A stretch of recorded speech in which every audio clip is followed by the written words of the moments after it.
Welcome to the No Limit Selling Podcast, where industry leaders share their advice on how you can become better, stronger, faster.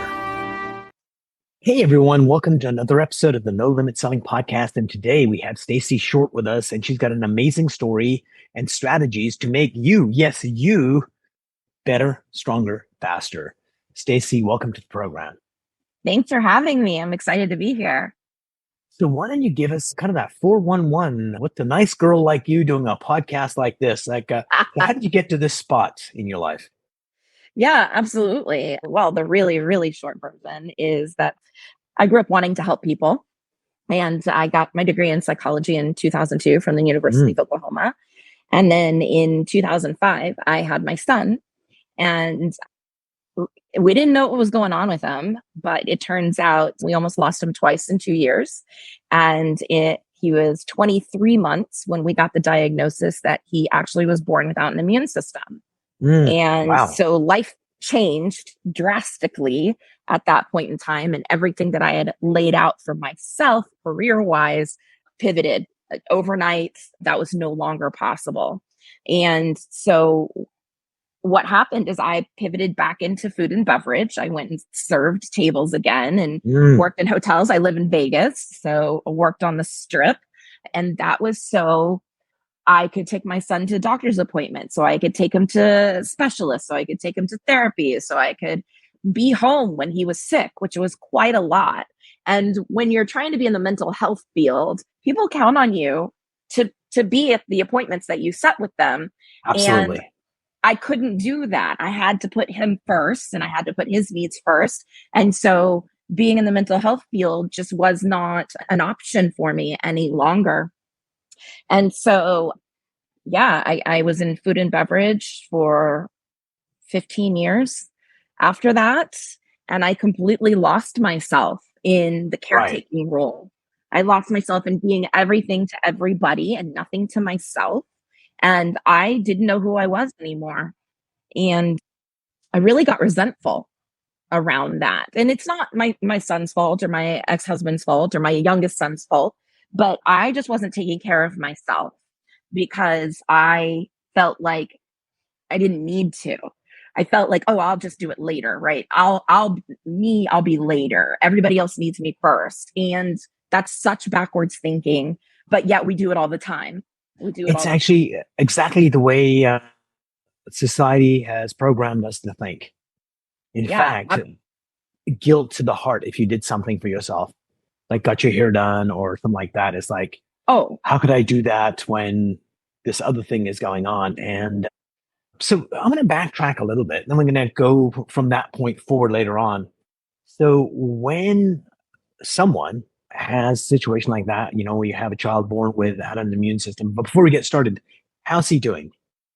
He is perfect. We get an infusion of an immune system every 4 weeks. A nurse comes into our home. It's a 6-hour infusion. And that enables him. He graduated from high school in May. So he was able to do that. I know. And this week he's going to start looking for his first job. Next semester he's going to take a class. So everything is as it should be. It's just a little less and a little delayed timeline, which is fine. Everybody doesn't have to run at the same pace. And so the fact that he is even able to live a somewhat normal teenage life, I'm good with that. I'm absolutely good with that. Absolutely.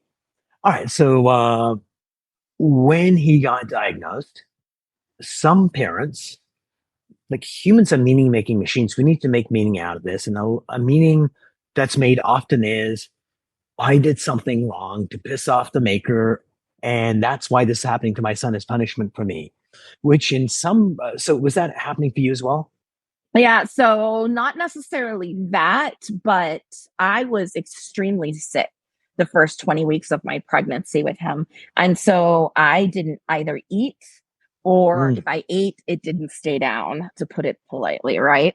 And that was an all-day thing. The morning sickness was an all-day sickness. And so I thought, oh my gosh, I did this because I didn't keep down nutrition. I did this because I exposed myself to microwaves. Like, yeah, absolutely. My brain wanted to make it my fault. For sure. For sure. And let's just play that devil's advocate. Even if I did it, what could I do now to fix it? What could I do now to change it? I can't. All I can do is give him a better life moving forward. And so it took a couple years, but I did drop that guilt to to get say, there. okay, Yeah. what else can I do here? So everybody get a pencil out or a pen or a phone to write this down, because I don't say intelligent things very often, but I'm about to say something. And Stacey, you're going to be my guinea pig. So get ready. So if you had the chance to go back in time when the diagnosis comes in and there's, all that trauma going on, if you had asked this question, what is the universe trying to teach me from this event? What's your best guess what the answer would have been at that moment? Slow down. Yeah. Slow down. Slow down in all aspects. Stop trying to be all, do all to everyone, everything. Slow down. Just slow down. He needs you to slow down. You need you to slow down and ask for help in a way that it can be given to you. And Yeah. so what I wasn't doing is like asking friends to make meals. I wasn't doing that. I wasn't asking friends to come over and help me clean. I was trying to literally be Superwoman and do it all. Work 45 hours a week, be a wife, be a mother, be a friend, be a daughter, be a sister. Be a I was nurse. trying to be a caretaker, right? Be a medical assistant, be some medical language transcriber, right? Because I had to communicate for the in between the doctors. None of the doctors talked to each other. So I was the messenger. And so I learned to speak doctor, which was also to my detriment, because when I spoke doctor during one of his hospitalizations, one of the attendings put people in my room the rest of our stay. That was a 3-week stay, because she theorized that I was actually factitious disorder or Munchausen's by proxy. So she thought I was making him sick to get attention for myself, which was the Not the furthest from case. the truth. So it goes back to that. Humans are meaning making machines. You said this encroached on her territory. So the automatic meaning is Munchausen by proxy. Yeah. Crazy. So, dear listeners and viewers, when something amazing happens, like being on a podcast with me, which could be amazing for some people, not many, but it could happen, or something tragic happens, just that one question: what is the universe trying to teach me? And if you believe in a deity, substitute deity in there for you. And sometimes just, well, number one, it gives you perspective. And number two, often gives you wisdom that you're not capable of that moment if you stay in the moment. This kind of pulls you out. Yeah, So, absolutely. so the second thing he's better. And I was reading in your bio that a sibling committed suicide. When did this happen? Yeah, absolutely. So, we got Bryce stable and he hasn't been in the hospital for many years now. That was our life for the first 6 years of his life. A hospital stay once a month was not abnormal for us, but he hasn't been in the hospital in many years now. COVID was a little rough. We were definitely isolated for a very long time with that, which was difficult on a multitude of levels, as we all know, right? And then, but before then, in 2016, my baby brother, who was 32 at the time, decided he didn't want to be with us any longer. He was bipolar and he was an addict. He's one of those opioid stories that we've all heard now. He had many motorcycle accidents. And then after 4 years of being on painkillers, the doctors cut him off cold turkey. And that's brutal. That's brutal. And so he went to the street and he was buying pills. And then that got expensive. And so then he turned to heroin. And yeah, he would be sober and clean for months at a time, just completely white knuckled it. And the longest, right before he relapsed for the final time, he had been clean for 10 months. And something led to his relapse. We still don't know to this day. There's a lot of unanswered questions. And 2 weeks later, he was gone. He was also in the local jail at the time because he had been picked up for shoplifting. So he was Just the under habit, yeah. guard. And yet my parents have filed lawsuits, and through discovery, we know that the guard that was supposed to be doing his rounds falsified his records and did not. We know that my brother had been very, very transparent with the intake form, and like 180 questions on this intake form. And my brother said he was a heroin user, that he was shooting up, that he had an abscess on his arm, that he was bipolar, that he needed lithium. And the jail decided not to give him lithium anymore because the prescription had expired. But they did decide to give him codeine, which is an opiate to an opiate addict. And so he was being thrown in and out of withdrawal. And that just absolutely exasperated his bipolar. And on the day that he died, he actually called the health side of the jail, their contractors actually called them 4 times. And he said, I am hearing things. My anxiety is out of control. I'm climbing the walls. And they did nothing for him. And he was found around midnight. And it's a very sad story. Yeah, there was still a little bit of activity at his brainstem. And so we had to keep him on life support for 3 days. And my parents had to make the choice to turn the machines off. So then we go back to that meaning-making machine thing where then it's like, if I loved him, I would not turn it off. I'd go for hope. And then I do love him and I don't want him to suffer. And it's just like such a anguishing kind of place to be.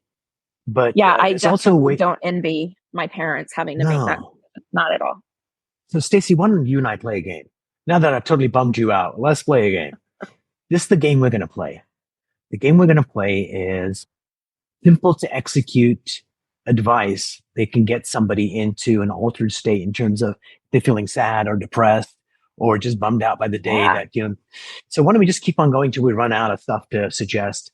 And since you're our guest, I will let you go first. Like, what's a piece of advice you'd give someone just to change their state, change their mood, feel better about themselves? I actually have a perfect thing for this, Umar. So my friends, I am a certified mental fitness coach with Positive Intelligence. Positive Intelligence is neuro-linguistic programming, cognitive behavioral psychology, neuroscience, and positive psychology, all wrapped up into one. And it actually reprograms, rewires your brain. And it is meant to stop the negative thoughts, especially negative self-talk. That's something I specialize in, and rewires it to give you a little pause in order to be able to choose differently. A circuit breaker. Okay? It's a circuit breaker. So it's actually an active meditation. So for you out there who like, oh, I can't clear my head, I can never meditate, blah, blah, blah. I bet you can do this. So what I want you to do is I want you to take your first I'll be a guinea pig. Be my guinea pig. And your thumb and make like the okay sign. Okay. And then I want you to rub them together. Close your eyes. World's smallest violin. I love it. Yes. But the intention, sorry, my dogs are going to bark. 2 seconds.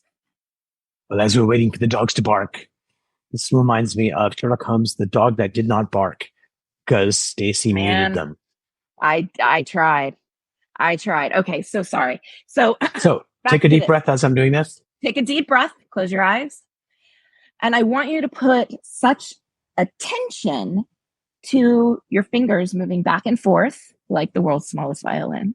That you can actually feel the ridges of your fingerprints. Okay. Now you're going to have to play with the pressure and the speed at which you rub back and forth with. Take a deep breath. Blow it out. Now zoom in a little bit more with your mind. Try to feel those ridges. Get really quiet. Put all of the intention and attention to feeling those ridges. Now come back to me. While you're doing that, there's no room for anything else.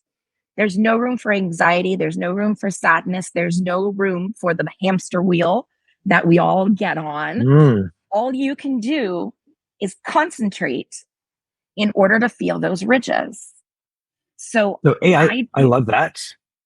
And B, I got a pop quiz for you. yeah, Why did God invent fleas? You were talking about dogs barking. So why did God invent fleas? To give dogs something to do. And this exercise gives your mind, runaway mind, something to do and focus on, and by definition, quiets it down. So totally brilliant. So I love your number one yeah, suggestion for changing state. Here's my suggestion. It's going to be like a clap of thunder. Like just literally, you could go like, and just yeah, smile like a freaking idiot for a moment.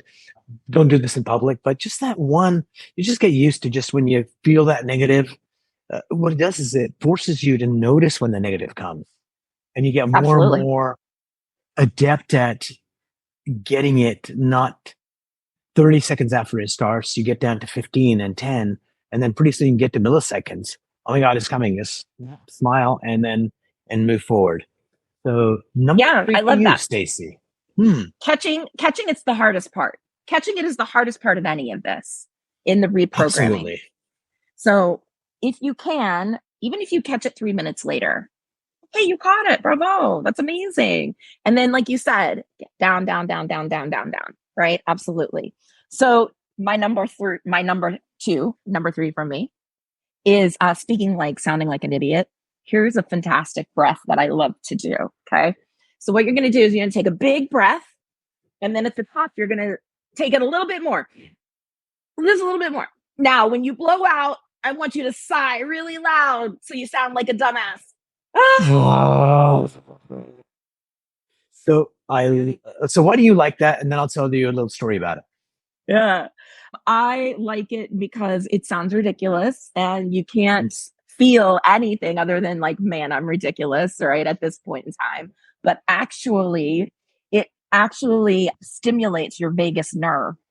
And that Oh, I love vagus that. nerve, it goes Are through you saying that because you live in Las Vegas? Is that what you're doing? the vagus. You're promoting the city. Are you getting paid for this? That's I should. Let me call the mayor. Mayor Goodman. Hello. Yeah. So it's VAGUS versus VEGAS, but it's also called the wandering nerve in your body, and it goes down to all your extremities, and it is responsible for fight or flight.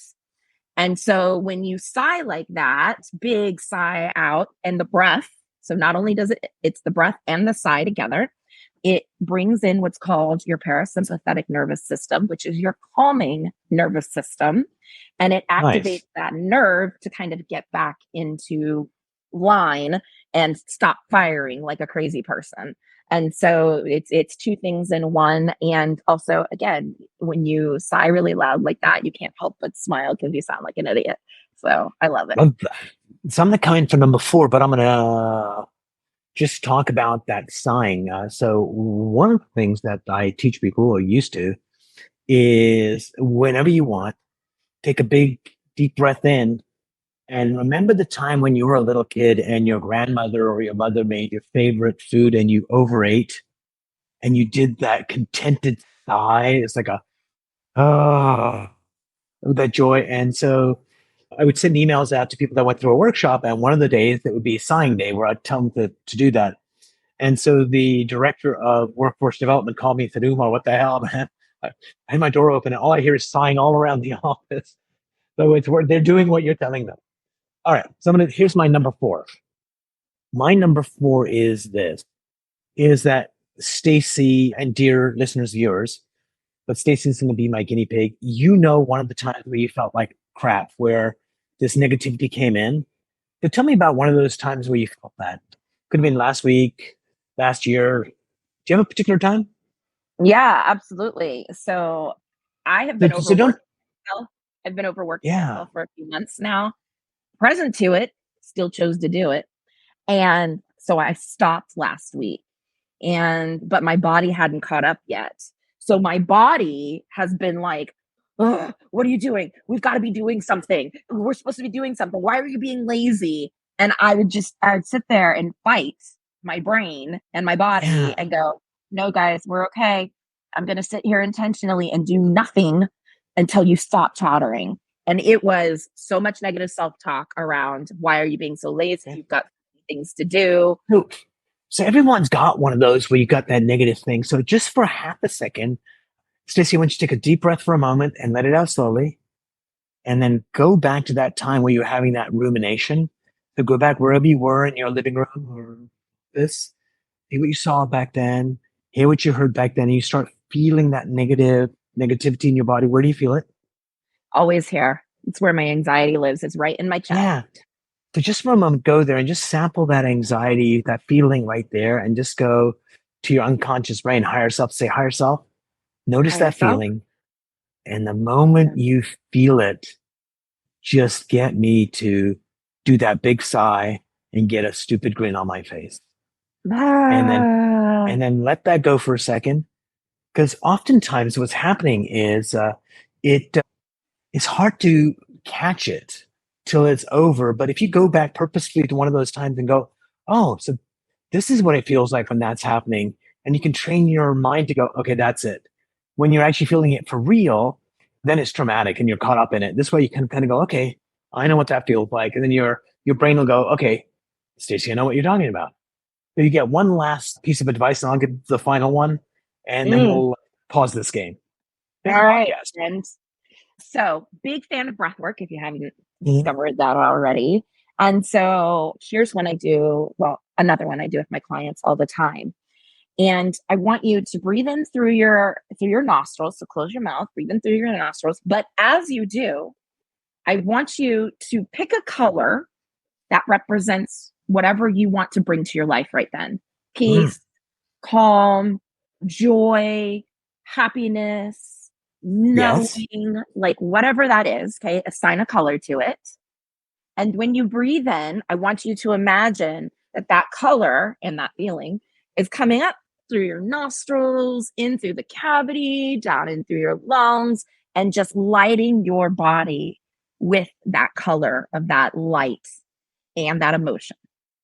Now, when you breathe out, you're going to breathe out like you've got a straw in your mouth. So, and it's forceful. And I want you to assign a color to a negative emotion that you're trying to get rid of. I Negativity, love it. anxiety, rumination, whatever that is. And when you breathe out, that color comes out.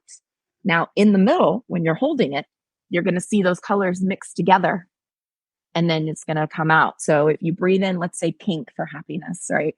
Come breathe in, pink, pink, pink, all through my body. Then it mixes with a dark green for stress. Okay, it's all mixing. And then here comes the dark green out of my body. And that's the stress. So you want to I do love it? it. That's actually a genius one. When it Hey, gives you something to do, and then it. So here's a couple of things. So light has frequency. Different colors have different frequencies, and I wonder how the two kind of combine with the internal compass that knows a lot of things. That I want to bring pink in. So, dear listeners, do not get caught up on which color does what. Just whatever color you happen to pick to represent whatever you want at that moment is the right color. And so let me give you my last one. What would be the last one? So this is an oldie but a goodie. That think of one thing you're grateful for. And some people actually do that on a regular basis. I am grateful for there's an amazing woman just sitting on the other side of this laptop, Sheena. And my fiance, we're getting married in 3 weeks, by the way. And so exciting. so that would be nice. I'm grateful for her. That would be nice. But if I added, I'm grateful for her because she makes me feel like a whole person. The juice is in the because. And then if I add a third thing, go to a moment in time where she actually did that for me and feel that emotion of oneness, wholeness, that trifecta of if I'm grateful for, this is because, and go to a moment in time where I actually felt it. Just doing that just changes the way you show up in the world every day. I'd like to add, turn that love, that wholeness, that oneness, Mm, after you feel it for Gina, turn it inwards as well. sure. Oh, I love it. And superb. So, Stacey, before you tell us how people can get a hold of you, what one thing you'd like to share with the listeners, viewers, that they should know?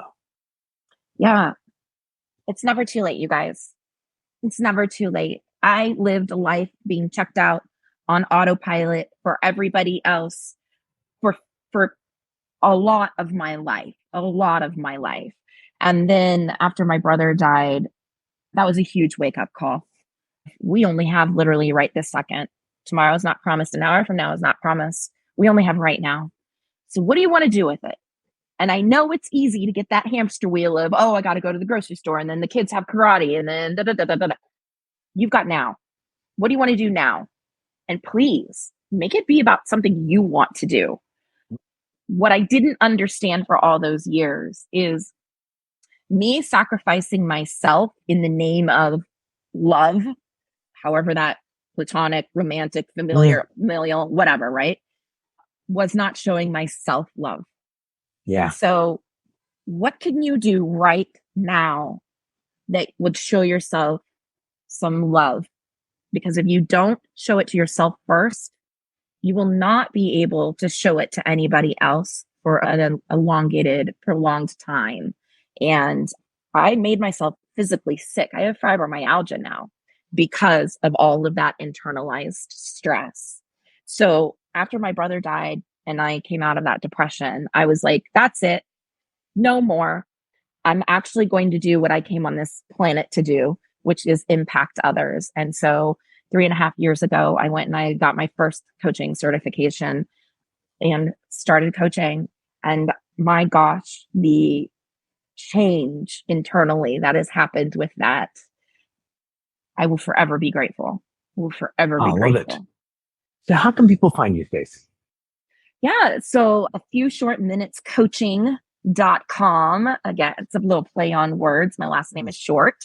And honestly, it only takes a few short minutes a day to notice, right? To be mindful, to catch your thought, to take a breath, to rub your fingers together. It only takes a few short minutes a day consistently to actually rewire your brain. And that's neuroscience, and they've proven that. And so that's kind of the encompassing of my name and my coaching business name. So a few short minutes coaching.com. I actually have a beautiful step-by-step guide to a self-love journey on there. So go grab it. It's free. It even has a 30-day self-love challenge in it. I love it. And Stacey Short on all platforms, Facebook, Instagram. I'm on TikTok, LinkedIn. Come and chat and let's just have a conversation. Let's just connect. Stacey, thanks so much for being on the show. We're going to do a quick outro and then let's chat for a few more minutes.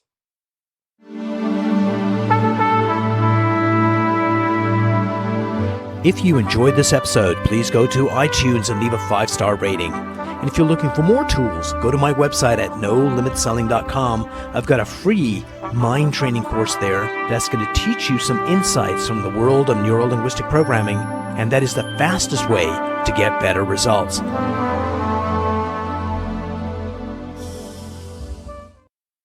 So, Stacey, thank you so much for being on the show. It was a joy doing the interview. Thank you so much for having me. I loved it so much. Oh my gosh. Yeah. Fantastic. So, man, I love this. So what did you like about the podcast and the interview, and what's something that could be better? Yeah. So super easy to talk to. Super appreciate that always. Love the back and forth of, tools. That's amazing. Nothing. The flow is easy. It made sense to me. Yeah, no, great job. Great job, Umar. A handsomer host. Other than that, it was cool. Well, good luck in your journey, Stacey, and let's stay in touch. And Bushra was my ninja that did this. She'll be in touch. Just say hi, let you know when this thing airs. And if you think of anyone else that should be on the show, please let us know. I have a whole slew of coaches. I'm actually a mindset coach to other coaches in my in my day job. And so you let me know what kind of coaches if you're looking for a specific kind of coaches, and I will share your link through Bushra. Absolutely. I can do that for you. Right. Is there any kind of coaches specifically that you're looking at? I've got neurodivergent. I have spiritual. I have business. I have a marriage. Neurodivergent. What does that mean? ADHD and autism. Okay. Yeah, actually, that would be a good person to chat with. Yeah, absolutely. I've got a few. And I'll get Bushra to kind of touch base on the other stuff. because that just gives us a deeper understanding of mindset. And sometimes seeing it from a different lens gives you insights into what we're working on right now. So totally brilliant. Stacey, have a kick-ass amazing day, and looking forward to our next conversation. Me too. Congratulations and happy. I'll talk to you soon. Okay. Bye-bye. Bye.